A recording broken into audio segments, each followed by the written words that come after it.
स्त्री प्रत्यय प्रकरण में पुनः आपका हार्दिक स्वागत है। पिछले वीडियो में हमने जो सूत्र पढ़ा था, वर्णाद अनुदात्तातोपधात तो नः,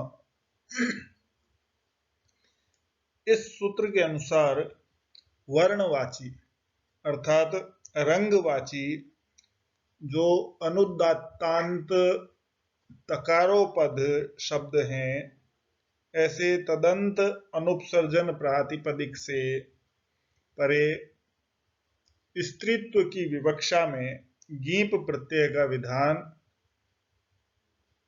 हुआ था तथा साथ ही तकार को नकार आदेश भी किया गया था और ये दोनों ही कार्य विकल्प से हुए थे। वहां हमने जो रूप सिद्धि देखी थी, एता और एनी, इसी प्रकार से रोहिता और रोहिणी पद सिद्ध होते हैं। अब इसके बाद यदि हम बात करें तो एक नवीन सूत्र यहाँ उपस्थित होता है, वह है वो तो गुणवचनात्।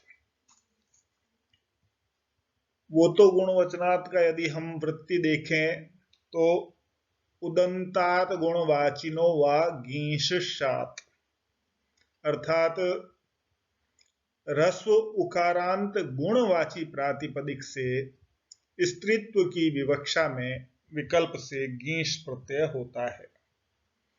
यहाँ जो गुण का ग्रहण किया गया है वह अदेंग गुण, इस पारिभाषिक के अनुसार गुण नहीं मानना चाहिए। गुण कहने का तात्पर्य यहाँ गुण युक्त द्रव्य है, उसे गुणवचन कहते हैं, अर्थात गुण विशिष्ट द्रव्य के वाचक को गुणवचन कहते हैं। तो ऐसे गुणवचनात् प्रातिपदिकात् उदंतात स्त्रीत्व विवक्षायाम गींशात्, अर्थात ह्रस्व उकारांत गुणवाची प्रातिपदिक से स्त्रीत्व की विवक्षा में गींश प्रत्यय होता है। अब यदि हम इसका पद प्रयोग देखें तो पद प्रयोग सिद्ध करने के लिए हमें मृदुः और मृद्वी, ये दो पद प्रयोग इस सूत्र से सिद्ध होते हैं। मूल रूप में मृदु उदंत गुणवाची प्रातिपदिक है। मृदु का तात्पर्य कोमलता से है और कोमलता क्या गुण होता है, अतः यह गुणवाची प्रातिपदिक है। और उदंत है, दू में उकार है, इसलिए उदंत प्रातिपदिक है। तो मृदुत्व विशिष्ट द्रव्य का वाचक होने से गुणवचन है। अतः प्रक्रियागत मृदु शब्द से हम प्रक्रिया प्रारंभ करते हैं तो सर्वप्रथम हम देखते हैं कि जो हमारा विधायक सूत्र है वो तो गुणवचनात्, जो यह कहता है कि उदंत गुणवाची प्रातिपदिक से स्त्रीत्व की विवक्षा में विकल्प से गींश प्रत्यय होता है। तो यहाँ वो तो गुणवचनात् गुणवाची प्रातिपदिक से स्त्रीत्व की विवक्षा में विकल्प से गींश प्रत्यय हुआ, तब हमारी स्थिति बनती है मृदु प्लस गींश। अब गींश प्रत्यय में हमें जो कार्य करने हैं, हम उन कार्यों को सर्वप्रथम करते हैं, जैसा कि हम निरंतर पिछले वीडियोज में यह प्रक्रिया चलाते आए हैं। सर्वप्रथम हम अंतिम हल की इत संज्ञा होती है, जिसका विधायक सूत्र हलंत्यम है।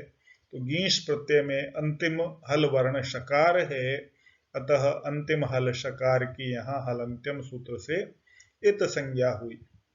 तस्य लोपः सूत्र इत संज्ञा जिसकी भी होती है उसका नित्य लोप करता है, अतः यहाँ शकार का लोप हुआ, तब हमारी स्थिति बनी मृदु प्लस गी। अब गी प्रत्यय के आदि में स्थित क वर्ग का वर्ण गकार है, तो सूत्र हमारा लशक्व तद्धिते यह बताता है कि प्रत्यय के आदि में स्थित लकार, शकार अथवा क वर्ग का तद्धित भिन्न प्रत्यय में यदि इनका आदि में प्रयोग हुआ हो, प्रत्यय के आदि में स्थित लकार हो अथवा शकार हो अथवा क वर्ग का वर्ण हो, तो उसकी इत संज्ञा होती है। तो यहाँ गकार है, गी में क वर्ग का वर्ण है, अतः लशक उतद्यते से गकार की इत संज्ञा हुई। और तस्य लोपः सूत्र से इत संज्ञक गकार का लोप हो जाता है, तब हमारी स्थिति बनती है मृदु प्लस ई।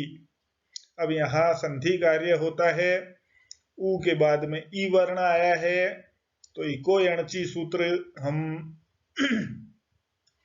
प्रारंभ से ही पढ़ते आए हैं कि अच प्रत्याहार का वर्ण यदि परे हो तो इक को यण आदेश हो जाता है। यहाँ अच इकार परे है, इक उकार है, तो इक को यण आदेश हो जाता है। इक में 4 वर्ण होते हैं, ई, उ, री और लृ। यण में भी 4 वर्ण होते हैं, य, व, र, ल। तो ये स्थिति होती है यथा संख्यम अनुदेश समानाम सूत्र से। यदि आदेश और आदेशी समान संख्या में होते हैं तो आदेश क्रमानुसार होते हैं, क्रमशः होते हैं। तो उकार द्वितीय वर्ण है, तो यण का द्वितीय वर्ण वकार आदेश हुआ, तब हमारी स्थिति बन जाती है मृद्वी।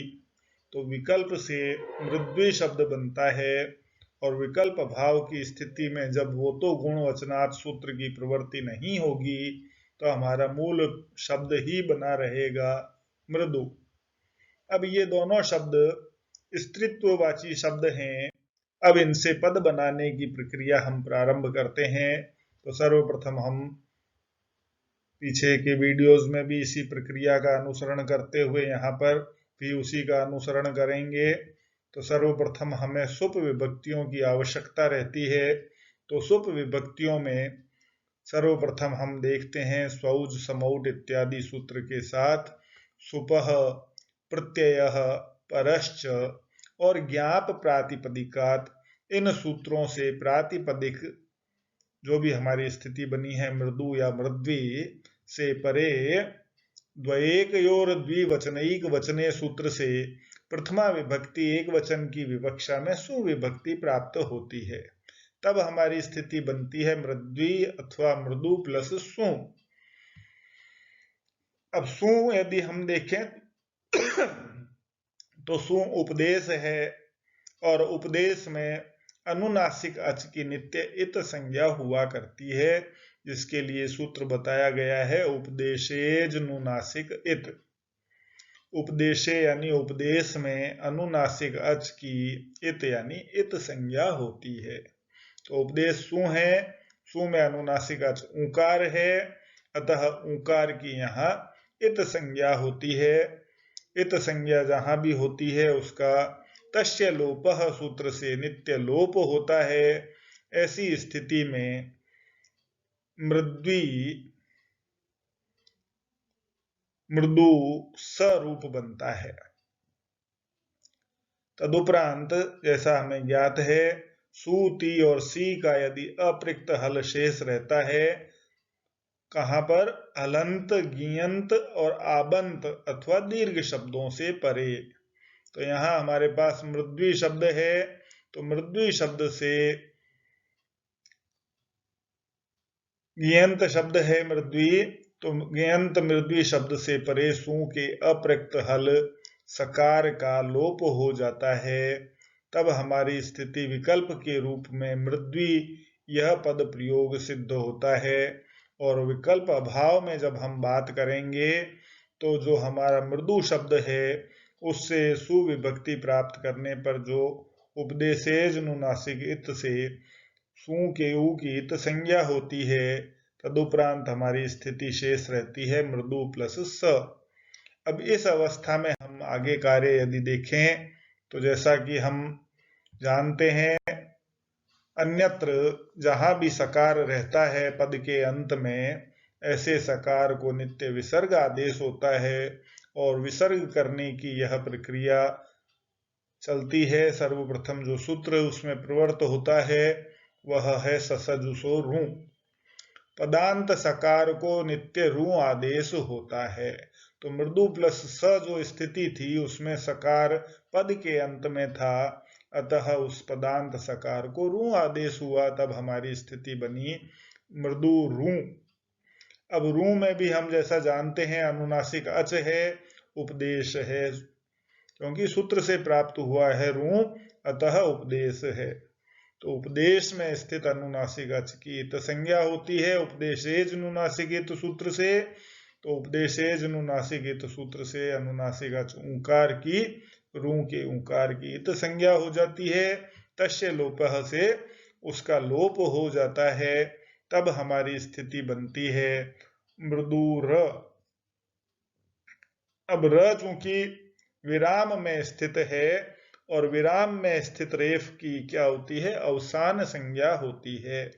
विरामोवसानम सूत्र से विराम में स्थित होने के कारण यहाँ रेफ की अवसान संज्ञा हुई और अवसान संज्ञक रेफ को नित्य विसर्ग आदेश होता है। खर वसानयोर विसर्जनीय।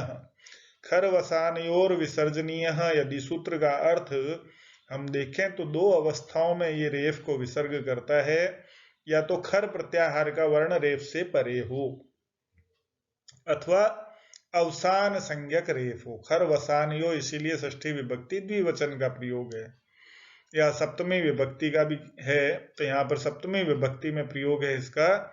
खरी अवसान खर अवसानयो हो, तो खर प्रत्याहार का वर्ण परे होने पर अथवा अवसान में स्थित होने पर रेफ को विसर्जनीय यानी विसर्ग आदेश होता है। ऐसी स्थिति में रेफ को जब विसर्ग आदेश हो जाता है तो हमारा पद प्रयोग सिद्ध होता है मृदु। तो यह दूसरा विकल्प भाव की स्थिति में हमारा रूप सिद्ध होता है मृदु विसर्ग लग करके। तो यहाँ यदि हम इनके वाक्य प्रयोगों में देखें तो मृदीयम लता मृदूरियम लता, इस तरह से दो प्रयोग देख सकते हैं। इसी प्रकार से अन्य प्रयोग भी